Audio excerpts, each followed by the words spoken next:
ఋషికొండలో రాజమహల్ జగన్ ముచ్చటపడి కట్టించుకున్న భవనం మళ్ళీ అధికారంలోకి వస్తే ఆ మాయామహల్లో నివాసం ఉండాలన్నది ప్లాన్. అది టూరిస్టుల కోసం కట్టామని ఇప్పుడు వైసీపీ లీడర్లు బుకాయిస్తున్నారు. కానీ అందులో అసలు టూరిస్టుల కోసం కట్టిన రూములే లేవు. అప్పుల్లో కూరుకుపోయి నెలనెలా ఉద్యోగులకు జీతాలు ఇవ్వడమే కష్టమైన ఆంధ్రప్రదేశ్లో తాను ఉండడానికి ఇంత కాస్ట్లీ బిల్డింగ్ కట్టించుకున్నాడా అని జనం నోరెళ్లబెడుతున్నారు. ఋషికొండ ప్యాలెస్ లో మంచాలు, కుర్చీలు, పరుపులు, బల్లలు ఇలా ఏవి చూసినా అబ్బో యమ కాస్ట్లీ. ఆ డిజైన్లు, ఆ హంగులు చూస్తే దిమ్మ తిరిగి మైండ్ బ్లాంక్ అవ్వాల్సిందే. అప్పట్లో రాజులు, ఆ తర్వాత సద్దాం హుసేన్, అమెరికా అధ్యక్ష భవనం లాంటి చోట్ల ఉండే ఖరీదైన వస్తువులు ఋషికొండ ప్యాలెస్ లో కనిపిస్తున్నాయి. మొత్తం ఫారెన్ ఇంపోర్టెడ్ సరికే. ఎక్కడా కూడా ఇండియన్ మేడ్ వస్తువు లేదంటే దాని ఎవ్వారం ఏ రేంజ్ లో ఉందో అర్థమవుతోంది.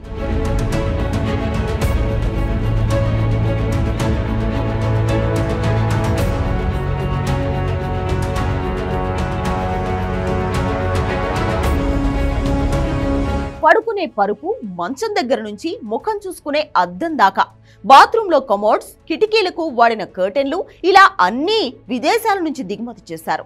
చివరకు బాత్రూమ్స్ లో వాడే వాల్ షీట్లు కూడా ఫారెన్ సరికే. రిషికొండ ప్యాలెస్ లో సీఎం ఫ్యామిలీ ఉండేందుకు, అంటే జగన్ మళ్లీ సీఎం అవుతాడని అనుకున్నారు. అందుకే ఆయన కుటుంబం కోసమని ప్రత్యేకంగా విజయనగర బ్లాక్ పేరుతో 3 బిల్డింగ్స్ కట్టారు. ఈ 3 భవనాలు ఒకదాన్ని మించి మరొకటి కాస్ట్లీగా ఉన్నాయి. సీఎం పడుకునే బెడ్ కోసం పెట్టిన ఖర్చు చూస్తే కళ్ళు బైర్లు కమ్ముతాయి. గోల్డ్ కలర్ తో ఆ రూమ్ మొత్తం మెరిసిపోయేలాగా షాండ్లియర్లు పెట్టారు. ఈ గదిలో ఫ్లోర్ కోసం ప్రత్యేకంగా యూరప్ నుంచి గ్రానైట్ తెప్పించారు. మళ్లీ దాని మీద స్పెషల్ డిజైన్ మార్బుల్ తో చెక్కించారు. సీఎం బెడ్రూమ్ లో మంచం, పరుపు, కుర్చీలు, టేబుల్స్ ఇలా అన్ని ఫారెన్ నుంచి ఇంపోర్ట్ చేసుకున్నవే. ఈ గదిలోనే బయోమెట్రిక్ తో పనిచేసే వార్డ్రోబ్స్, కాస్ట్లీ స్పా, టాయిలెట్స్ నిర్మించారు. ఇక్కడ నిర్మించిన కమోడ్ జపాన్ది. ప్రపంచంలోనే డబ్బున్న మహారాజులు కొనుక్కునే కమోడ్ ఇది. ఈ కమోడ్ కాస్ట్ 15 లక్షల రూపాయలు. అంటే టీడీపీ వాళ్ళు అన్నట్లు ఒక కమోడ్ తో 6 పేదలకు ఇళ్లు కట్టించవచ్చు. సీఎం గదిలో కాకుండా మిగిలిన బిల్డింగ్స్ లో ఒక్కో కమోడ్ కాస్ట్ 88,000 దాకా ఉంటుంది.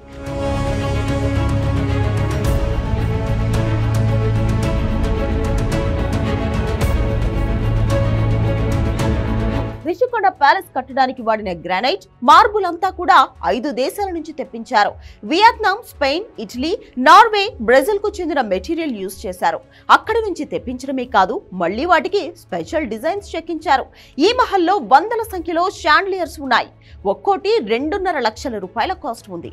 ఇవి కనీసం 100 ఉంటాయి. ఇవన్నీ ఫారిన్ సరికే. ఇక బాత్ టబ్ కాస్ట్ 6 లక్షల రూపాయలు.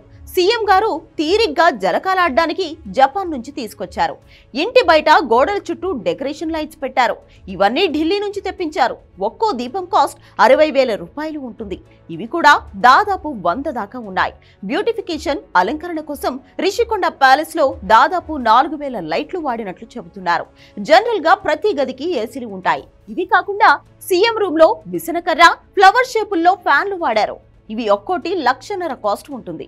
10ల సంఖ్యలో ఉన్న వీటిని కూడా విదేశాల నుంచే తెప్పించారు. వైసీపీ వాళ్ళు అన్నట్లు టూరిస్టుల కోసమే రిషికొండ ప్యాలెస్ నిర్మించారు అనుకుంటే ఈ ప్యాలెస్ కి 450 కోట్లు ఖర్చు చేశారు. అంటే కనీసం 450 రూమ్స్ అయినా కట్టించాలి. కానీ అంత పెద్ద బిల్డింగ్ లో ఉన్నవి 12 బెడ్రూమ్లు మాత్రమే. అసలు మొత్తం 7 భవనాలకు కలిసి 1,48,413 చదరపు అడుగుల బిల్డప్ ఏరియా ఉంటే దానికి 450 కోట్లు ఎలా ఖర్చయ్యాయి? అంటే చదరపు అడుగుకు ఏకంగా 30,000 రూపాయలు ఖర్చు పెట్టారా?